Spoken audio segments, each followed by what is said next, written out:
فرماتے ہیں حضرت عمر بن عبدالعزیز نے، جنہیں ثانی عمر کہا جاتا ہے، ساری زندگی عدل انصاف کا وہ تقاضے، سارے تقاضے پورے کیے. جب تک آپ حکمران بنے رہے نا، چین کی نیند نہیں سوئے. ساری زندگی اپنی جو حکمرانی کے اندر جو گزاری نا، جو ایام گزارے، تو پھر امت کی نگہبانی میں گزارے.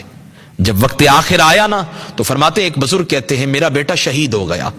فلما رأہ فی المنام، میں بڑی تڑپ رکھتا تھا اس سے ملاقات کی، کبھی خواب میں وہ آئے لیکن وہ کبھی نہیں آیا. لیکن جس رات حضرت عمر بن عبدالعزیز کا وقت آخر آیا نا تو پھر میرا بیٹا بھی خواب کے اندر آیا.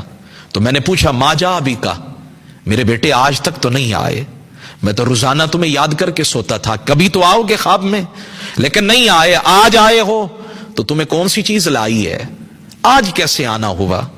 تو پتا ہے اس شہید جوان نے جواب کے دیا، کہنے لگا نودی فی اہل السماء، آج آسمانوں میں صدا لگائی گئی، آج آسمانوں کے اندر اعلان کیا گیا.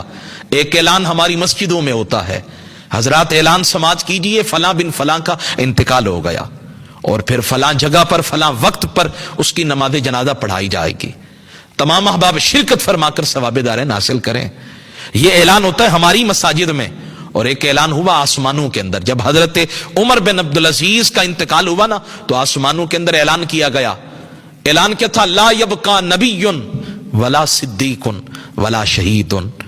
اعلان کیا گیا جتنے میرے نبی ہیں، جتنے صدیقین ہیں، جتنے شہداء ہیں، سب کو حکم دیا جاتا ہے آج زمین کے اوپر عمر بن عبدالعزیز کی نماز جنازہ پڑھائی جائے گی. آدم سے لے کر عیسیٰ تک ہم سارے نبیوں کو حکم دیتے ہیں عمر بن عبدالعزیز کی نماز جنازہ میں شرکت کریں.